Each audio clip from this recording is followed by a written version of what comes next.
where neighbors nod politely on the street, and where secrets are thought to be small, ordinary things. But behind the doors of one weather-worn farmhouse, a darkness was festering.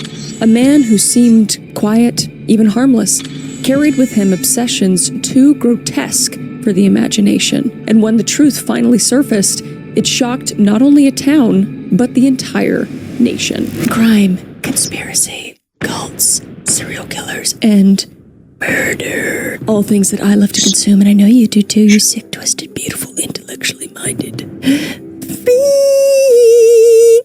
Thought I'd switch it up a little bit. But yes, today we are talking about the infamous Ed Gein. He's inspired many different shows, movies, even music. But who really was Ed Gein? And how did he come to be one of the most infamous killers of all time? So without further ado, let's unbuckle our seatbelts, go Mach 5 to the highway, slam on the brakes, and bust through this windshield into this infamous killer together. Oh, I just went back and forth between these two.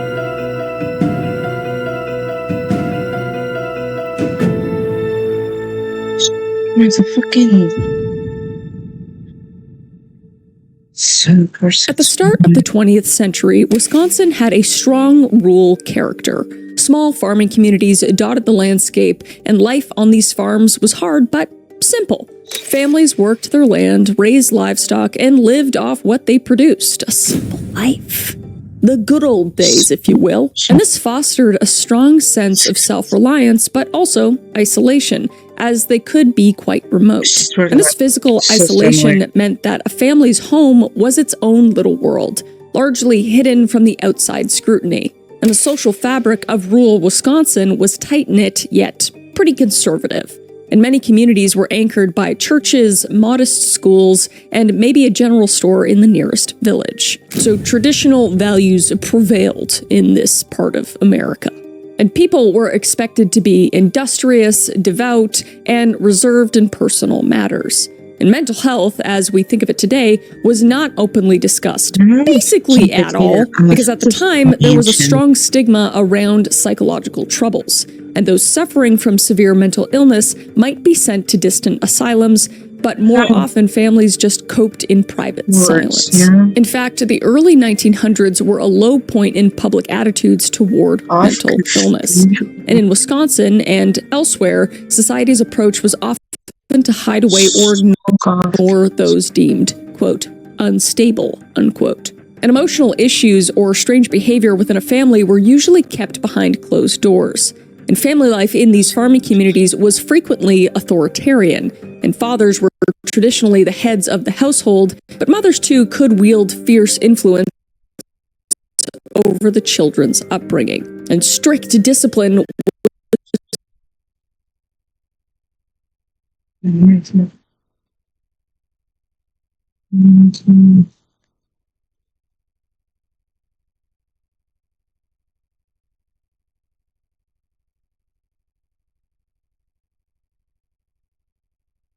Mothers, too, could wield fierce influence over the children's upbringing, and strict discipline was seen as a virtue. And parents would teach obedience and morality as they understood it, and sometimes with an iron hand, if you know what I mean. Whoopsh. And religious fundamentalism was common, especially among immigrant communities. And sermons about sin and virtue filled Sunday mornings, and many households carry those fiery teachings into everyday life. So in this environment, a domineering parent who imposed rigid moral codes on their family wouldn't have been seen as particularly unusual. And outsiders generally didn't interfere in family matters, even if things were dysfunctional behind the scenes. So within this rural background lies the tiny village of Plainfield, Wisconsin. And in the early 1900s, Plainfield was a speck on the map of central Wisconsin, surrounded by wetlands and farms. And the population in 1900 was only around 728 people, peaking at the time and then declining in subsequent decades, down to about 580 people by 1920. But it was the kind of place where everyone truly knew everyone, and daily life revolved around basic commerce and farming. and a handful of family-run businesses lined Main Street, serving the needs of local farm families. And an old opera house built in 1902 doubled as a dance hall, church, bar, and even a movie theater over the years, illustrating how one building often wore many hats in a small community. And Wisconsin was becoming America's dairyland around this time, and there was a practical no-frills ethos among the townsfolk. And people worked hard during the day and looked out for their neighbors when they could.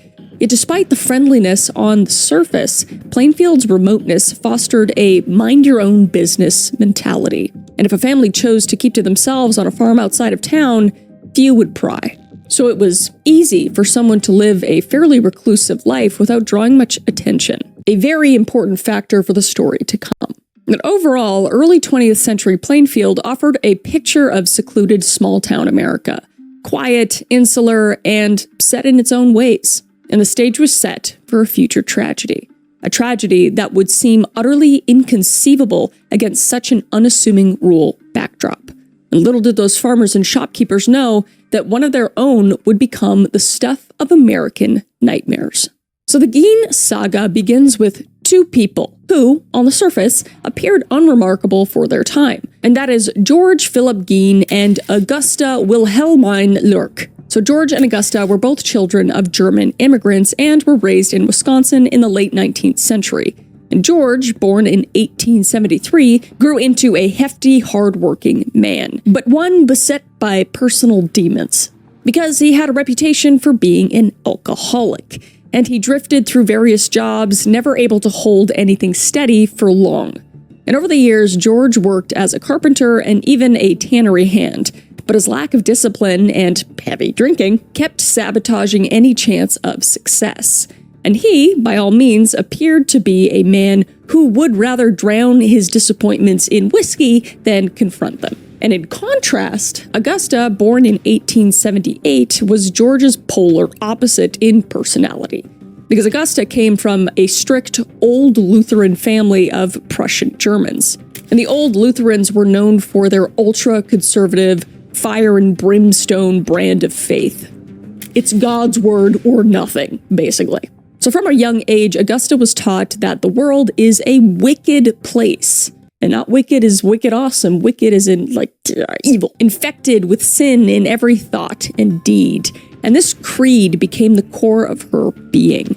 And she developed a formidable, no-nonsense character, and deeply religious, proudly self-righteous, and utterly convinced of her moral superiority. So Augusta was not necessarily warm or affectionate, if you catch my drift. Instead, she was described as domineering and obsessive.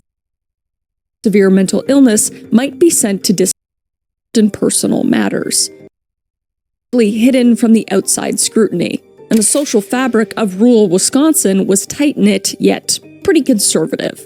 And many communities were anchored by churches, modest schools, and maybe a general store in the nearest village. So traditional values prevailed in this part of America. And people were expected to be industrious, devout, and reserved in personal matters.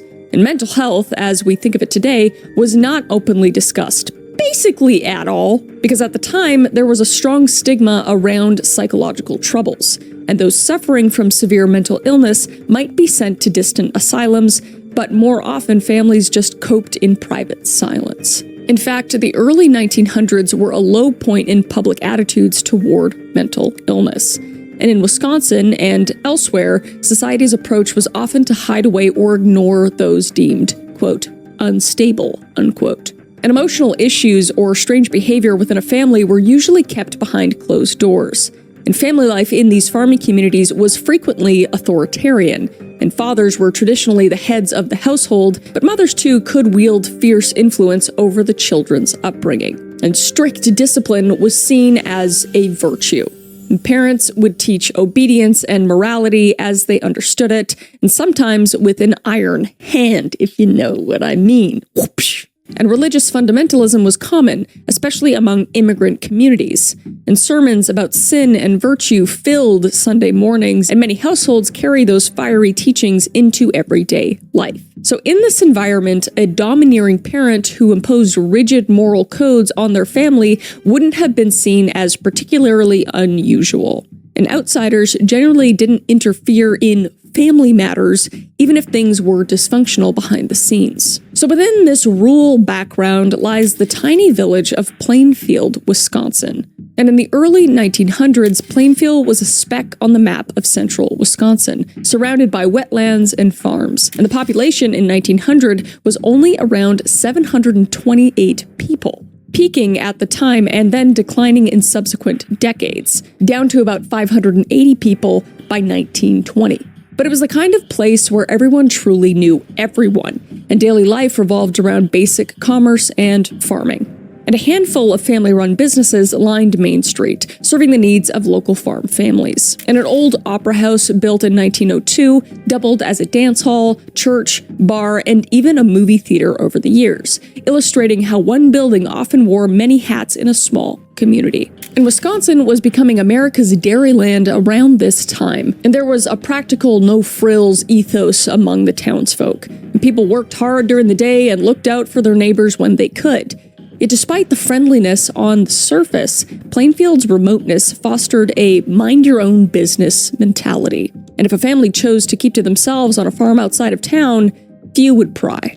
So it was easy for someone to live a fairly reclusive life without drawing much attention, a very important factor for the story to come. But overall, early 20th century Plainfield offered a picture of secluded small-town America, quiet, insular, and set in its own ways. And the stage was set for a future tragedy. A tragedy that would seem utterly inconceivable against such an unassuming rural backdrop. And little did those farmers and shopkeepers know that one of their own would become the stuff of American nightmares. So the Gein saga begins with two people who, on the surface, appeared unremarkable for their time. And that is George Philip Gein and Augusta Wilhelmine Lurk. So George and Augusta were both children of German immigrants and were raised in Wisconsin in the late 19th century. And George, born in 1873, grew into a hefty, hard-working man, but one beset by personal demons, because he had a reputation for being an alcoholic, and he drifted through various jobs, never able to hold anything steady for long. And over the years, George worked as a carpenter and even a tannery hand, but his lack of discipline and heavy drinking kept sabotaging any chance of success. And he, by all means, appeared to be a man who would rather drown his disappointments in whiskey than confront them. And in contrast, Augusta, born in 1878, was George's polar opposite in personality. Because Augusta came from a strict old Lutheran family of Prussian Germans. And the old Lutherans were known for their ultra-conservative, fire and brimstone brand of faith. It's God's word or nothing, basically. So from a young age, Augusta was taught that the world is a wicked place. And not wicked as wicked awesome, wicked as in evil, infected with sin in every thought and deed. And this creed became the core of her being. And she developed a formidable, no-nonsense character, and deeply religious, proudly self-righteous, and utterly convinced of her moral superiority. So Augusta was not necessarily warm or affectionate, if you catch my drift. Instead, she was described as domineering and obsessively pious. And she believed it was her God-given duty to steer others, especially her family, away from evil, which will become extremely ironic as we make our way through this case. But George and Augusta would marry on December 11th, 1900. And George would be 27 and Augusta would be 22. And she likely hoped marriage would offer her stability and children to raise in righteousness. And George, for his part, probably saw Augusta as a strong woman who could keep him anchored. And in their early years together, Augusta took charge of the household finances and opened a small grocery store in La Crosse. By all accounts, she was the breadwinner, a rather unusual arrangement for 1900. And her shop did well enough to support the family when George couldn't, because remember, he's just off drinking and just being shitty at his jobs. And meanwhile, George's pride suffered under the shadow of his wife's competence and open contempt. And Augusta would openly berate George. Yet, because of her strict Lutheran beliefs about marriage, divorce was unthinkable, could not happen. And so resentment festered in their home. very healthy. And in January 1902, the Geens welcomed their first child, a son named Henry George Geen.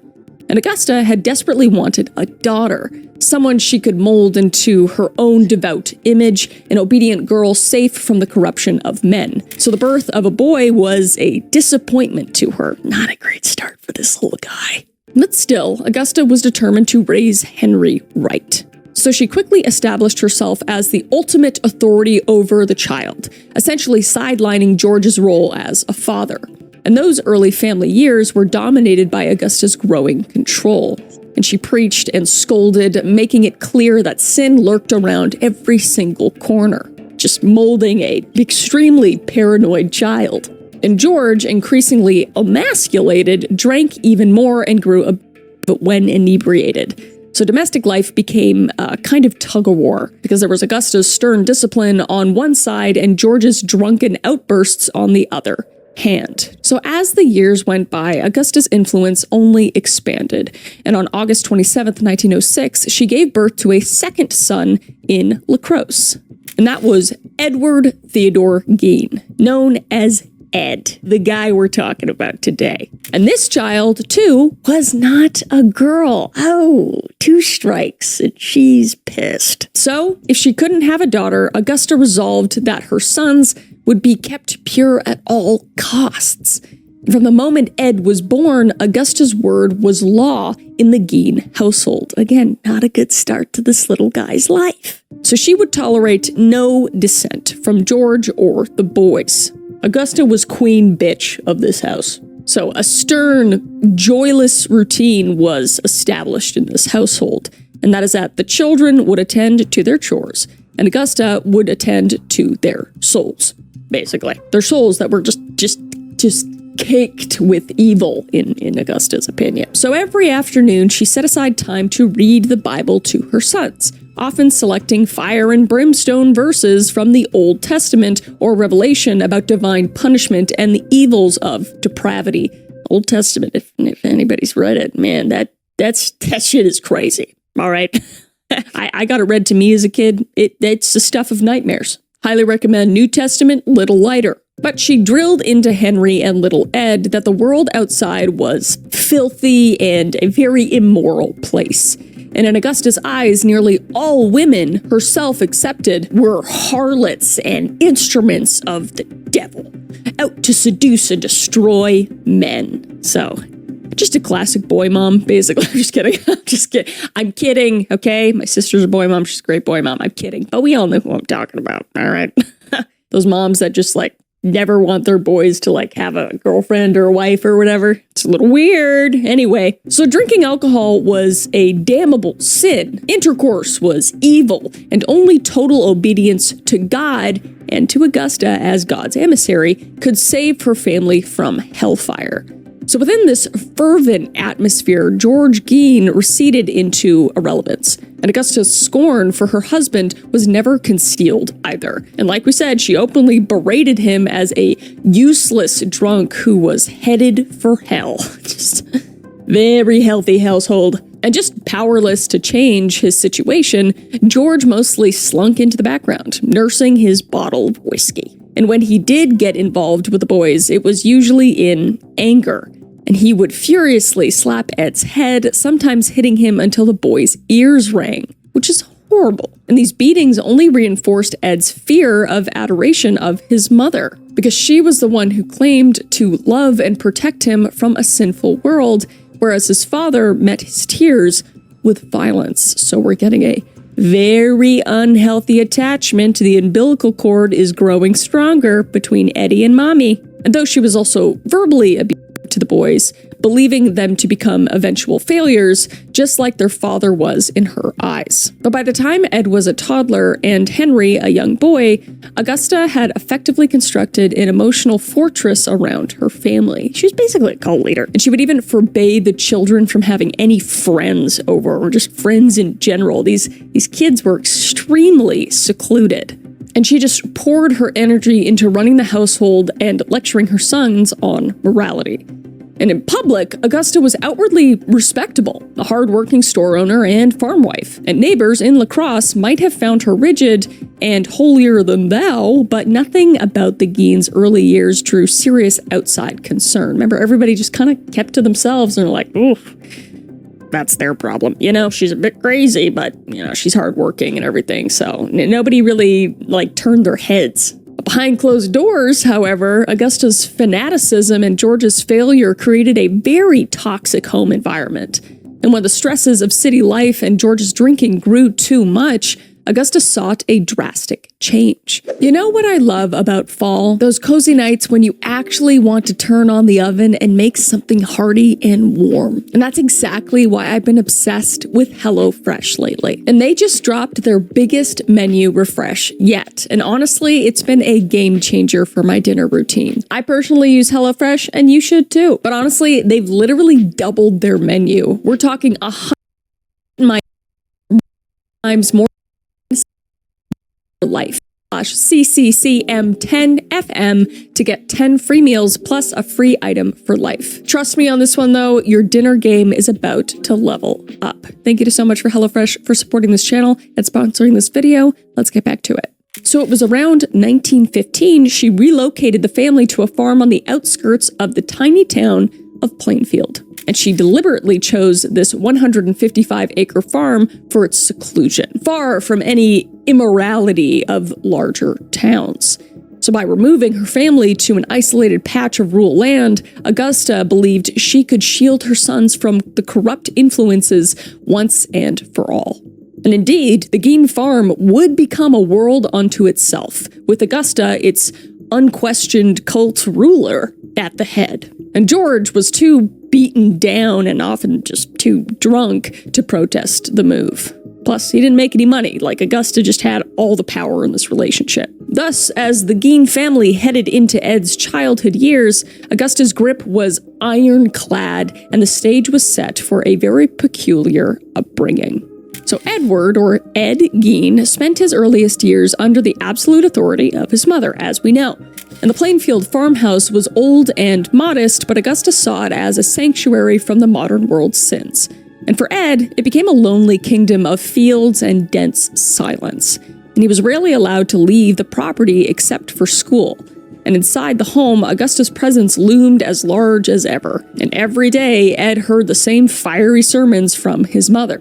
The wickedness of the world, the evils of lust, the certainty of God's wrath, and she punctuated her lectures by quoting scripture on murder, death, and divine retribution, just classic nighttime bed stories.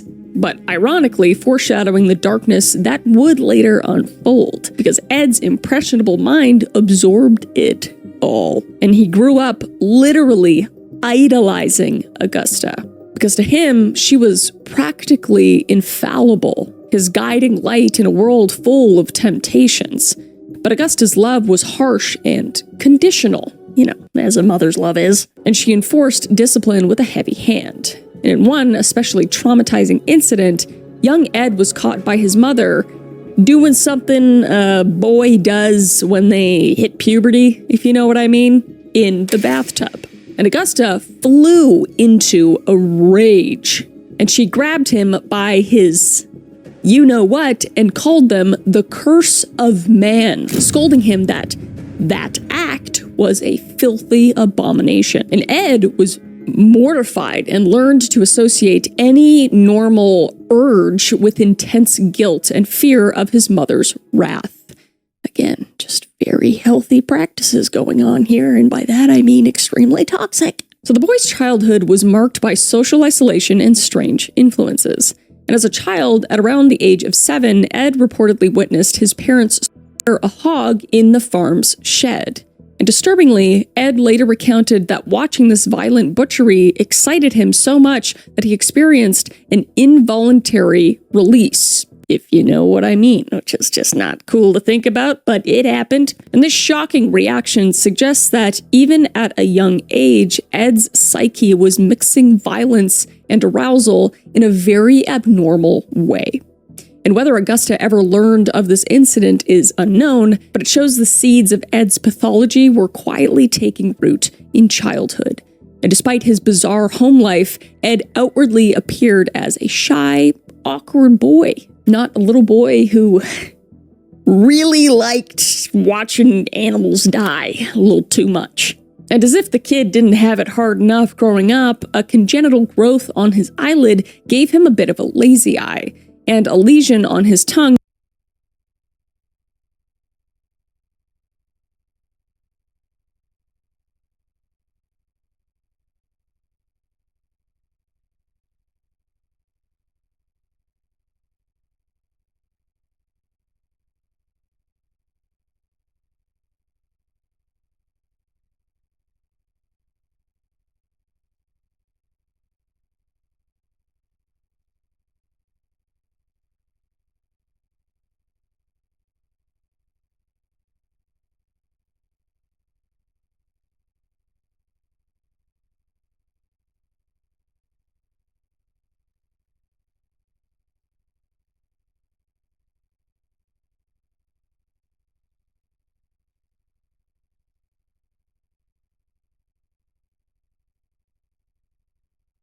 What the f-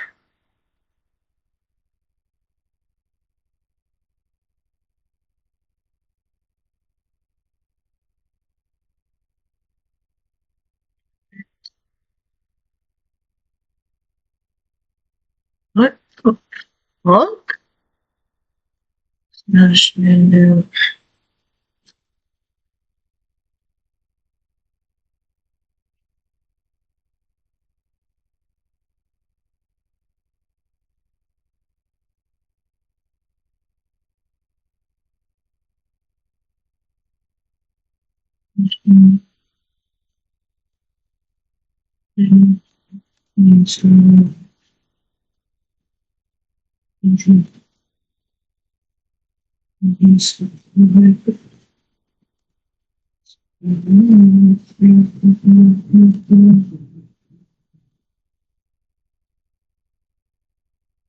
Oh.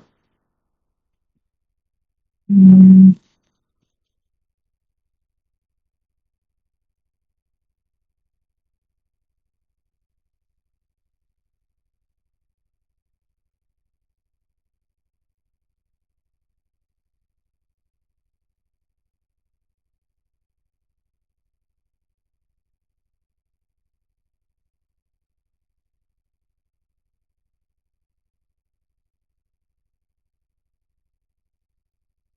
Yeah. Are you here? Are you alive? No. Hey, Yes. nice to see you too. Yeah, huh? I asked you to do something last week a bunch of times, this week a bunch of times, and you didn't do it. What do you think I'm talking about? I took out my trash and I've done my laundry. What else? What are you supposed to do with trash? I took it out like you asked me. What else? There was one more thing. I don't remember because that was the two things you were nagging me about. No, three things. I don't remember. What was it? The bathroom trash, which is now overflowing. Love you. Okay, I love you too.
Oh.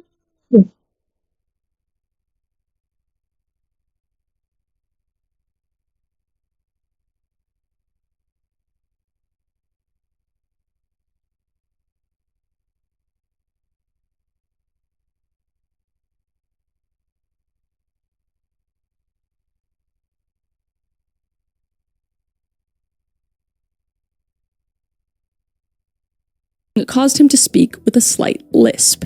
And in 1915, Ed began attending the local one-room Roche A. Cree grade school, which had just 12 students total. And this tiny schoolhouse was essentially his only window to the outside world. And Ed did fairly well in class. In fact, he was described as a voracious reader, but socially he was a misfit. And his classmates would find him odd, because he would sometimes laugh to himself out loud, just kind of out of the blue, as if hearing an inside joke that no one else understood, which, I mean, who doesn't do that? You know, I do that sometimes. And this was likely just a coping mechanism, but it earned him some ridicule. And other children would mock him for his weird giggling and effeminate mannerisms, which only isolated him further.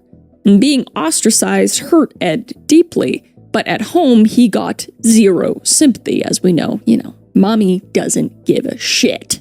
So if Ed ever came home crying because the kids at school bullied him, Augusta and George responded with scorn or even violence. So this kid could not catch a break. I have sympathy for little Ed. And Augusta would chastise Ed for wanting friends among sinners, and George would be violent as he usually was. And as a result, Ed had no friends, and Ed learned to swallow his hurt and withdraw further into himself. And his only close companion was his older brother, Henry, who was 5 years his senior. But even that bond was complicated, because Henry sometimes acted as another authority figure. Because as you can imagine, Henry's going through all the same stuff, and usually kids project what is projected onto them, so his only outlet to let out any anger is on Ed, so Ed's just getting it from every side. So lacking any normal social outlets, Ed immersed himself into books and his own imagination, and he particularly loved adventure stories and eventually pulp magazines, which were cheap fiction magazines printed on wood pulp paper, and he would happily spend time with books over interacting with others. And even in these early years, Augusta's grip on Ed's mind was so tight that he barely dared to think for himself, because he was conditioned to believe that the outside world was evil and only his mother was good. And Ed later said he never once dated or had any interest in girls growing up, because Augusta had effectively made the idea of romance or any sort of sexuality as terrifying and repulsive to him. And instead, Ed focused on being the dutiful son, helping with farm chores, and trying, often futilely, to earn a kind word from his mother. And Ed's formal education ended almost as soon as it began, because after completing the 8th grade, Ed would drop out of school. And this was not uncommon for 1920s farm country boys, because many boys left school to work on the farm full-time, or because their family saw no need for higher education. And in Ed's case, he had only ever attended a tiny rural school, and high school was likely out of the reach logistically. So by his mid-teens, Ed was essentially confined to the family farm 24/7, with only occasional trips into Plainfield for supplies. So he continued to read nonstop on his own, maintaining a decent literacy, but any chance at normal social development was completely cut off. So Ed was truly just devoted to his mommy to an excessive degree, even for that era. And sometime in their early lives, Augusta made her sons swear an oath to remain virgins until death. That's a big ask, Mom. Okay, that's a lot. And she warned Henry and Ed that any intercourse was a ticket to eternal damnation, and losing their chastity would make them no better than their despised father in her eyes. Why does she get a pass? But incredibly, both boys, likely under coercion by their formidable mother, pledged to obey. And Ed took this vow very, very seriously, further contributing to how he never pursued any romantic relationship in his life. And such was Augusta's power over her son's psyche. So by the end of Ed's school years, the family dynamics had settled into a grim routine. Augusta's word was truly law. Henry and Ed labored on the farm under her direction, and George spent most of the time drunk and bitter on the sidelines. So Ed's worldview, having had almost no healthy outside input, was essentially an extension of Augusta's. He did not think for himself, and he genuinely believed that she taught him that outside their farm lay a world full of sin, that all women, aside from Augusta, of course, were degraded creatures, and that he must remain pure and obedient at all costs. Yet behind Ed's compliance, dark urges and confusion were bubbling, because he was a teenager experiencing natural curiosities. But every impulse was met with shame and repression. So this inner turmoil went unnoticed and unaddressed. And to the townsfolk of Plainfield, Ed was mostly invisible during these years.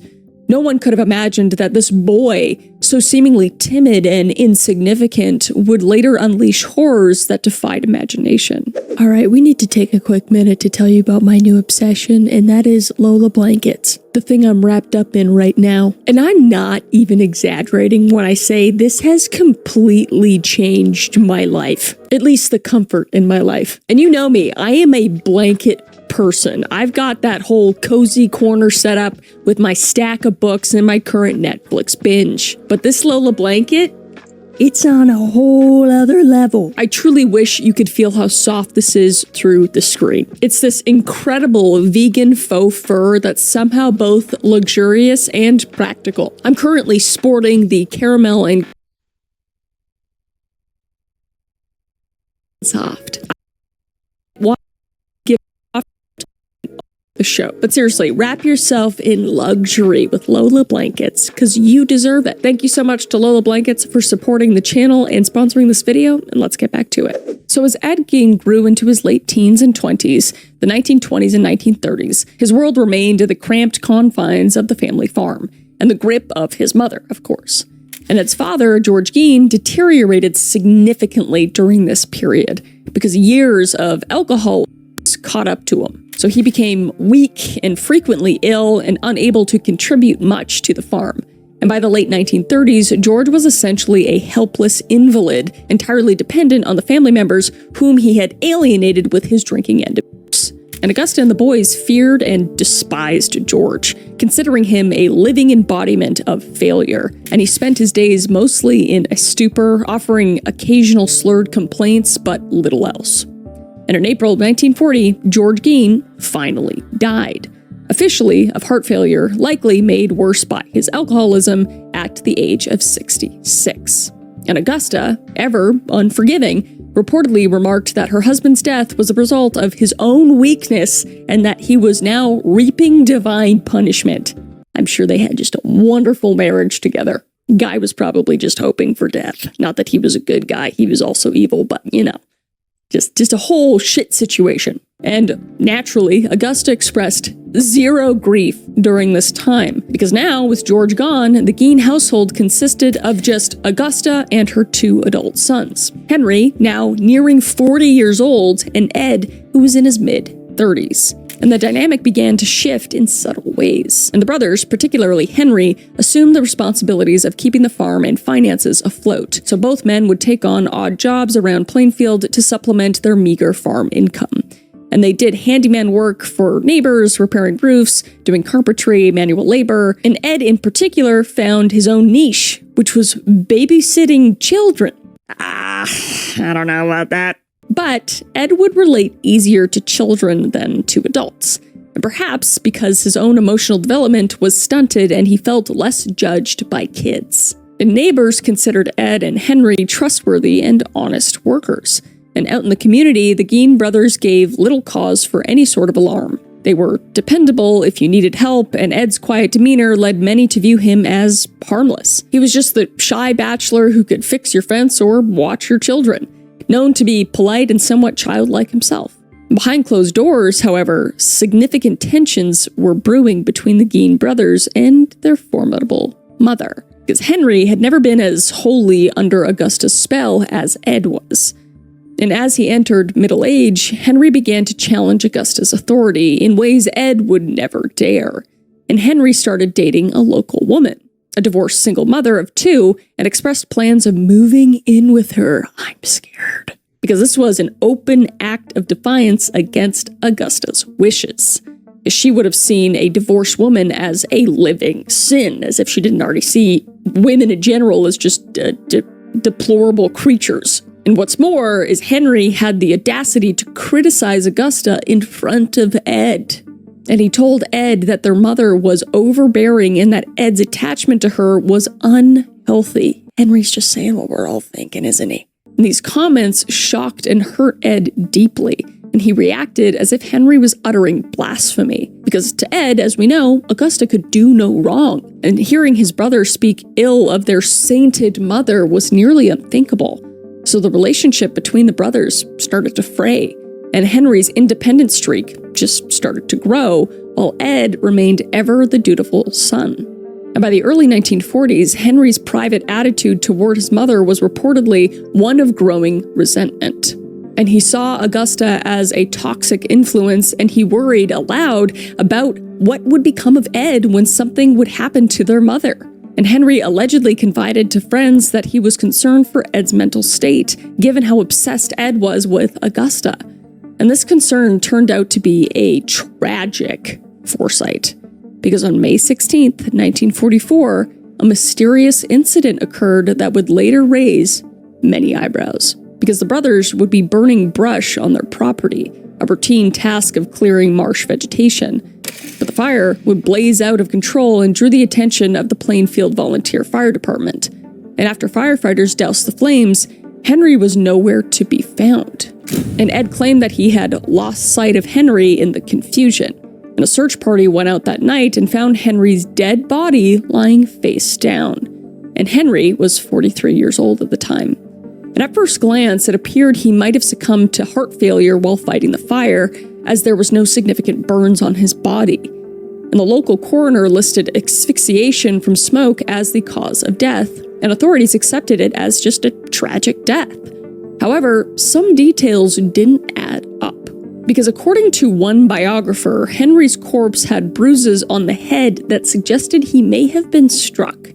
And no autopsy was performed, and given Ed's reputation as a simple, good-natured soul, police didn't investigate further. And it wasn't until years later, after Ed's crimes came to light, that people looked back and wondered, did Ed Gein kill his own brother? Was this mysterious fire the cover for a revenge born out of Ed's devotion to Augusta and fury at Henry's descent? And one criminologist later called it the Cain and Abel aspect of the case. Gotta go back to the Old Testament to read that one, folks. But for those of you who don't know, it implied that Ed removed Henry to have their mother all to himself. Ugh. And while we'll never know for sure, the circumstances remain suspicious to say the least. At the very least, Henry's death conveniently silenced the only person who openly challenged Augusta's dominance. So with Henry now gone, Ed Gein was now alone with Augusta, and he was in his late 30s, yet in many ways still a child under his mother's thumb. And the traumatic events of 1944 only intensified Ed's dependence. And shortly after Henry's death, Augusta suffered a paralyzing stroke, and the domineering matriarch was suddenly left very weak and partially incapacitated. And Ed responded with unwavering dedication, and he waited on his ailing mother hand and foot. And all the resentment he might have harbored over her harsh treatment was buried under an almost pathetic devotion. And he rarely left her side. And to the outside eyes, he appeared to be the ideal, dutiful son, sacrificing his own life to care for his invalid mother. And for a brief period, it seemed Augusta appreciated Ed's loyalty. But Augusta was not one to soften easily, as we know. And an incident late in 1945 illustrated that her fiery judgment remained intact. And Ed recounted that he had driven Augusta, still frail from her stroke, to visit a neighbor, a man named Smith, to buy some straw. And while they were there, Smith brutally dogged to death in front of Augusta and Ed. So Augusta witnessed this horrifying act, but what upset her far more was something else. And that was a woman came out of Smith's house during the commotion. And Augusta realized this woman was Smith's girlfriend, so they were living together, unmarried, and this meant this was Smith's harlot, as Augusta would spit out. And she was livid, not about the horrific animal cruelty, but about the immorality of an unwed woman being present in a man's home. And she had a second stroke soon afterwards. So her health went into rapid decline after that, as if her body could no longer sustain the fury and righteousness burning inside her.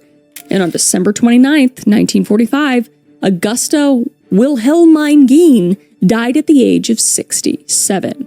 And for Ed, the loss was cataclysmic. He was absolutely devastated. And in the words of biographer Harold Schechter, Ed had, quote, lost his only friend and one true love, and he was absolutely alone in the world, unquote. Now, this dramatic phrasing isn't an exaggeration, as we know, because Augusta had indeed been everything to Ed. She was his mother, his mentor, his commander, and the object of his twisted adoration. And Ed's entire universe revolved around pleasing her. And now, suddenly, she was gone. And in a very real sense, the now almost 40-year-old Ed was now an orphan, because he was severely stunted emotionally. And worse, an orphan who had never been allowed a life outside of his mother's shadow. So the aftermath of Augusta's death would mark the end of Ed's remaining tether to normalcy, because he had no siblings left, no friends, no spouse or lover, no father, and no mother. He had nothing. And the last human being he truly loved in his own warped way was buried in Plainfield Cemetery, leaving Ed Geen utterly alone on that isolated farm.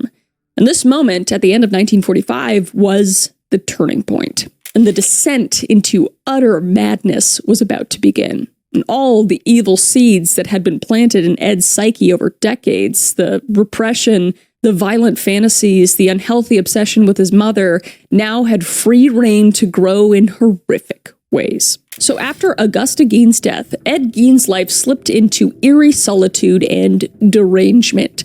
And he remained on the family's 155-acre Plainfield farm, but it was now a tomb of memories rather than any sort of home. And in an act of preservation, Ed boarded up every area of the farmhouse that his mother had used, including the entire upstairs, the parlor, and the living room, sealing them off like a really weird shrine. And he left these rooms completely untouched, frozen in time with her furnishings gathering dust. And they stayed spotlessly preserved behind those closed doors, while the rest of the house just fell into squalor. And Ed himself moved into a small bedroom adjacent to the kitchen and basically lived in chaos amidst filth and junk, never cleaning or caring for the house beyond his mother's sacred spaces. And to support himself, Ed did occasional odd jobs just as before. And beginning in 1951, he even received a small government farm subsidy as part of a soil conservation program, and that money helped him get by without having to farm much. But he continued working as a handyman for neighbors and on road crews when needed. And he also sold an 80-acre parcel of land that Henry had owned somewhere between 1946 and 1956. So outwardly, Ed's routine might have seemed somewhat normal for a reclusive bachelor, but internally, something had broken. And with no Augusta to supervise or restrain him, Ed's mind wandered down dark and unthinkable paths. And this is when he became an avid consumer of pulp magazines and cheap adventure books, even more so than he was as a teen. And it wasn't the same content, because this wasn't the innocent kind, because Ed primarily fixated on stories that fed his gruesome curiosities. And he particularly loved tales of cannibalism, headhunters, and the German bad guy atrocities. I don't know if I can say that word without YouTube getting freaked out, but you know who I'm talking about, okay? And one of his known interests was the case of Ilse Koch, the wife of a German bad guy concentration camp commandant who was infamously accused of making lampshades from prisoners' tattooed skin. Ugh. so scary and nasty. And Ed read every detail of such accounts with fascination. And it's haunting to note that some of Koch's alleged practices, using human skin for household items, mirror what Ed himself would do later. And he also pored over anatomy texts. And at some point in the late 1940s, Ed Gein crossed a boundary that few could even fathom, and he would begin robbing graves. So as Ed's grotesque activities escalated, so did the evident pathology behind them. And Gein later revealed an astonishing motive to investigators.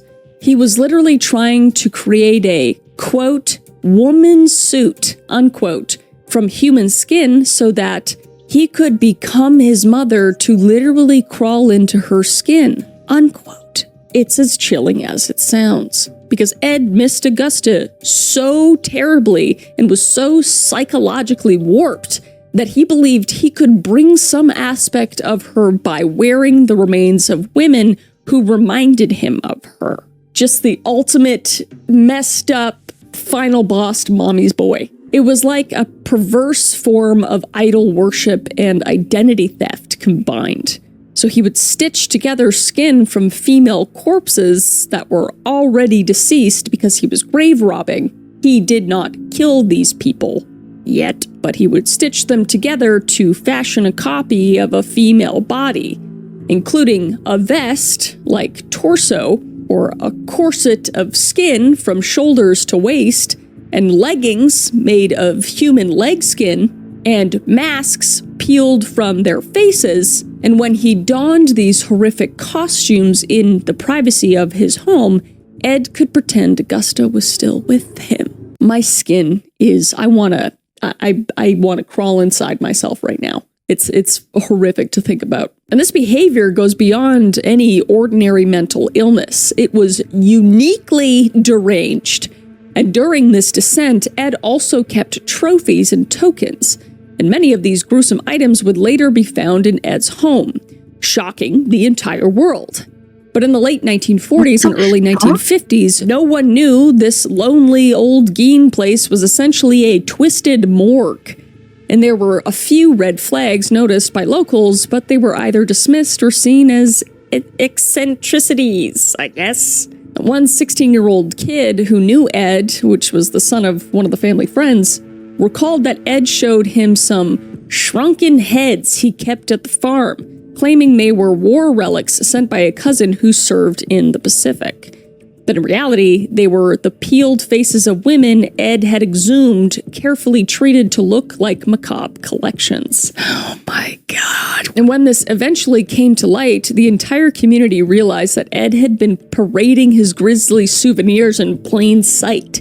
But no one had believed it was anything real, of course. You don't assume your next-door neighbor is digging up 5-year dead Susie and sewing her into a lampshade. So by the early 1950s, it seems Ed's morbid obsessions were no longer satisfied by stolen corpses alone. And perhaps the bodies from graves, decayed and lifeless, were not enough to fulfill his ultimate fantasy. And he started craving fresher corpses, one that he didn't have to dig up. So Ed Gein was on the path to murder. All while outwardly he still appeared as that quiet, somewhat weird handyman living on the old Gein farm. So Ed Gein is officially recognized as the killer of 2 women.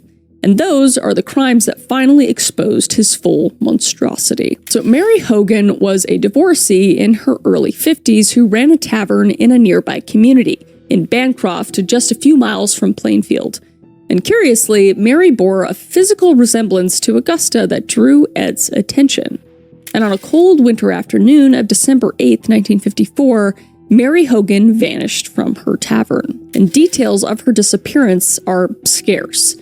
And it was as if Mary had been there one minute and just gone the next.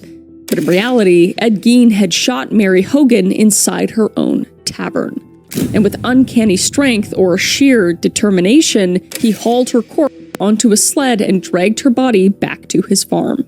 And back at the farm, this is where he would disassemble Mary and hide her different parts. And when Ed's crimes were finally uncovered in 1957, authorities found Mary Hogan's face made into a mask of sorts that was just stashed away in a paper bag inside of Ed Gein's home, as well as her skull in a box in Gein's house as well. And Ed eventually admitted to killing Mary Hogan, though he later said he couldn't recall the details of the murder itself. So it's possible that in Ed's fractured mind, he went into an almost disassociative state during the act of murder, much as he described being in a daze during grave robbing. But whatever the case, Mary Hogan's demise was Ed's alleged first step from secret grave robber to active killer. If he didn't kill his brother, which I wouldn't put it past him. Yet, at the time, no one connected the mild-mannered Ed Gein to the tavern lady's disappearance. And Mary Hogan became a cold case, and Ed continued about his business for a few more years. And then there was Mrs. Bernice Worden, who was 58 and was the owner of Worden's Hardware Store, and it was the main hardware store in Plainfield. And she was a familiar figure in the community, and on the opening day of deer hunting season, November 16th, 1957, Plainfield was quiet as many men were in the woods hunting. And Bernice opened her shop as usual that morning. And at around 9:30 a.m., a witness saw the store's pickup truck driving away from the rear of the building, but thought little of it at the time. And the hardware store then remained oddly empty the whole day. And it wasn't until 5 p.m. that Bernice's son, Deputy Frank Worden, checked on the store, and he found a disturbing scene inside. The cash register was open and bloodstains splattered the floor, and Bernice was nowhere to be found. And Frank immediately suspected foul play, and as a lawman, he started piecing clues together on the spot. And he recalled that the previous evening, Ed had been in the store and said he'd be back the next morning to buy antifreeze. And sure enough, the last sales receipt written by Bernice that day was for a gallon of antifreeze, time-stamped the morning of her disappearance. Ed wasn't the smartest fella, as we're seeing. So Ed, the quiet handyman who occasionally came by, was suddenly the prime and only suspect in Bernice Worden's apparent abduction. And that evening, officers from Waushara County Sheriff's Department went out to look for Ed and Bernice. And they ultimately found Ed and arrested him. And some accounts mention at a West Plainfield grocery store, and others mention he was found at a neighbor's place, but we don't know for sure. And then police would proceed to the Gein property, uncertain of what they would find. And it was dark as the officers cautiously entered Ed's yard and outbuildings, and Deputy Sheriff Sclee and others had to light their way to cut through the gloom. And what they discovered would forever scar them. Because in the shed, they caught a ghastly sight. And it would be the body of Bernice Worden. And at the point that they found her, her head had been removed and she was hanging upside down from a wooden crossbar at her ankle, essentially hung like a slaughtered deer. And her body would also be dressed out like a game animal. But Bernice's cause of death would be a shot with a .22 caliber rifle. So trembling but determined, the police pressed on into Ed Gein's house of horrors. And inside that filthy, evil farmhouse revealed a scene beyond any nightmare. And the search team found evidence of human remains literally everywhere. It was a chamber of grotesqueries, a hellish workshop littered with the fruits of Ed's macabre hobby. And among the stomach-churning discoveries documented by crime lab technicians were human bones, countless whole bones and fragments strewn about, skulls. Some were affixed to Ed's bedposts like bizarre ornaments, and others had their tops cut off and were being used as soup bowls. And there were a crazy amount of items in the home just made of human skin, including wastebaskets, chair seats, clothing, and masks, and organs and other body parts, including noses, were found in paper bags, lips, and other body parts had been fashioned into other things you'd use in your house, like a pull for a window shade, and they would find Bernice's head inside the home inside of a burlap sack, and her heart would be found in a plastic bag right next to the stove. And it's often said Ed was intending to cook or eat it, though Ed denied cannibalism, even though he was extremely fascinated with cannibalism, as we know. But the list is quite literally endless, and if this video is probably already on the hit list for YouTube, but you have to look at it yourself. I cannot say these things on the internet because the sheer volume of human material in that house was staggering. And photos were taken of everything as evidence, and then the remains were decently disposed of according to officials. Meaning they were eventually given proper burials or incinerated to put those poor, unfortunate souls to rest. So in custody, Ed Gein proved to be compliant and even a helpful prisoner. And once the shock of his capture subsided, Gein confessed in detail to how he had been obtaining most of those body parts, and he calmly explained his grave robbing exploits to investigators, as if discussing just a normal hobby. And according to Gein, between 1947 and 1952, he made around 40 nocturnal visits to local cemeteries